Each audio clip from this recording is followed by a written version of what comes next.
Hi everyone, Natsumize here again, back with another video. And in this video, I'm here to talk about and try to help you not get scammed and prevent yourself from losing millions of dollars in success fees.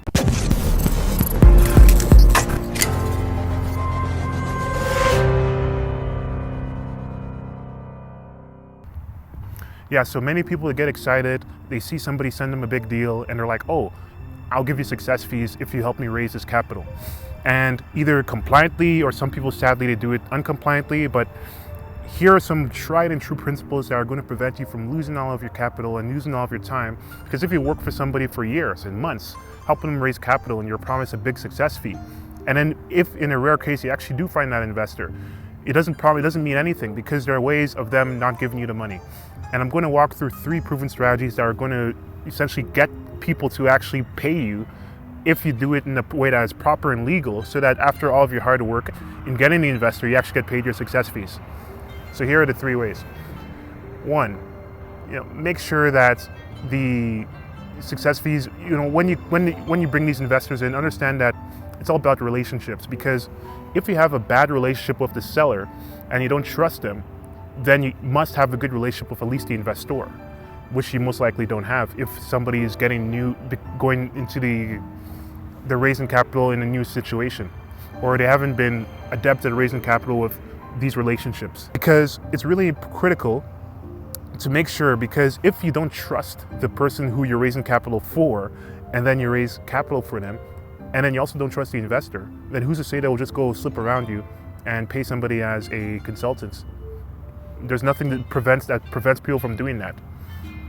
So you might as well just focus on getting people to do it that way.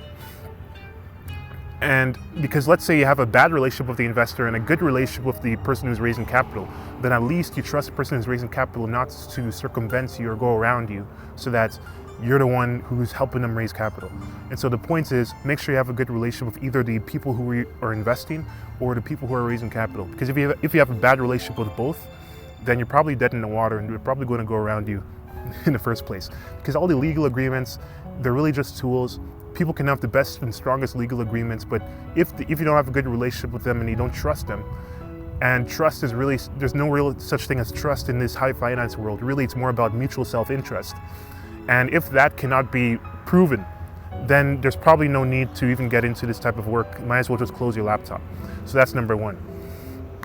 Number 2, if you do not take the funds out of escrow, then you're running the risk of losing everything and wasting all of your time. Because typically, when large transactions happen, they don't just go to the people who are raising capital. It doesn't just go directly to the investor. Even in blockchain and cryptocurrency, you have smart contracts that prevent this. And this is just going back to the original legal system. The point, when somebody's wiring, a lot of capital, and investors wiring a lot of capital, it typically goes to a trusted third party to make sure that the transaction is proper and make sure that everyone agrees on everything, make sure everything's compliant and legal. There's no money laundering, it's anti-money laundering, and make sure that everything is clean. So the point is, like, if you're not written into that escrow service, like after the funds are raised and then it gets closed out of the legal escrow account of the third-party lawyer, then you're running the risk of losing everything, because the money would then have to go from the investor to the company and then to you. And then if the money touches the company before it touches you, then you have to trust that company. And you're adding one more unnecessary step. So there are a few ways to make sure that you get the capital out of escrow in a practical point of view. 1 is if you are a lawyer or you're part of a law firm. 2 is if you're part of an accounting firm, either CPAs or CFAs. 3 is if you're part of a broker-dealer or a mortgage brokerage. So any of those companies, they typically have the legal, protection to get you written up in these escrow agreements. And if you have those types of agreements, it just prevents people from taking capital out of your, because like if the company is holding the money before they pay you, that's a big risk.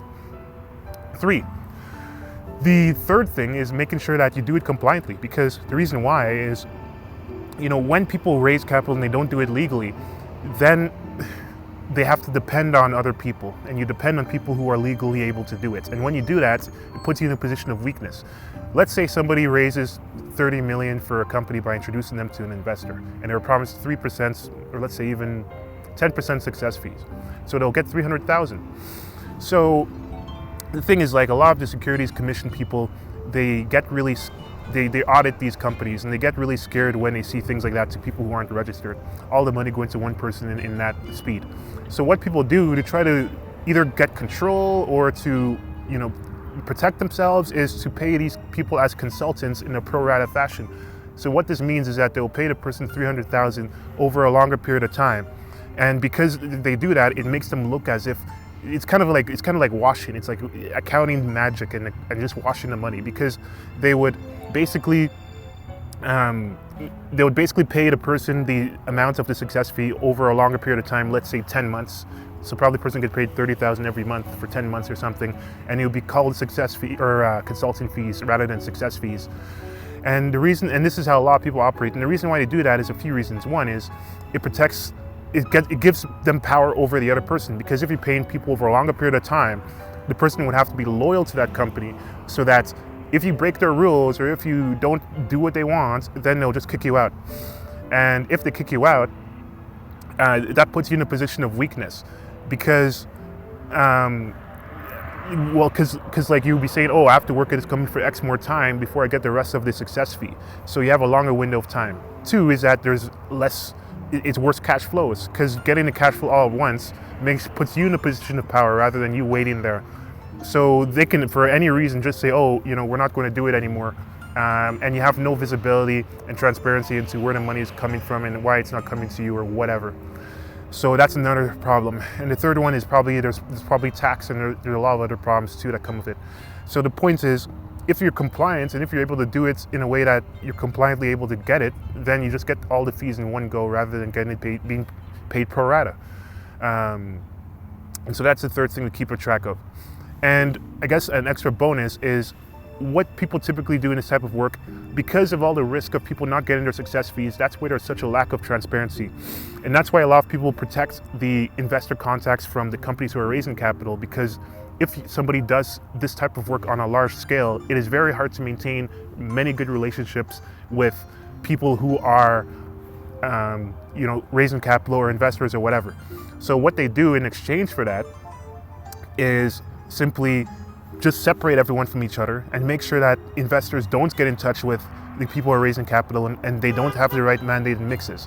And the reason why they don't have the right mandate and mixes is so that you can actually get the success fees by connecting them and making sure that they stay apart.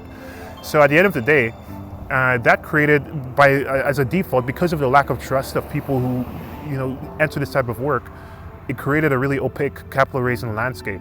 And that's why people like Raises.com, I guess, toot my own horn, came together and say, hey, let's forget about this and let's build alternative models to the way that people cannot even get paid based on the work that they put in. And they have to create this opaque separation between investors and companies who are raising capital, especially in situations where it's easy to do so. So at the end of the day, when it comes to people who want people to actually get connected and are also incentivized by these fees, it's really best to have technology that can augment the trust and build trust in places where it doesn't make sense to. Blockchain is good at this. It also makes sense to create other revenue generating opportunities and sources and find other ways to generate revenue without having to depend on manual labor. And if you have the appropriate systems to make sure that everything's tracked and to make sure that you take escrow from people at scale, then that pretty much solves the problem of not being able to get success fees. And so we figured out how to do this, and we're actually building something that can do this. And there are a lot of companies out there that do this as well. It's not really anything new, but it may be new in situations when it comes to investment banking and traditional merchant banking, investment banking, capital raising. But with this, I'll leave it like that. And Raises.com, what do we do? Well, we help people set up funds and set up their acquisitions so that they can rapidly get everything set up and raise $10 million plus without the typical needless mistakes that people typically see. One of our clients raised $32 million just recently. So if you want to learn more, if you think that's something you're interested in, just head to raises.com and we will see you on the other side.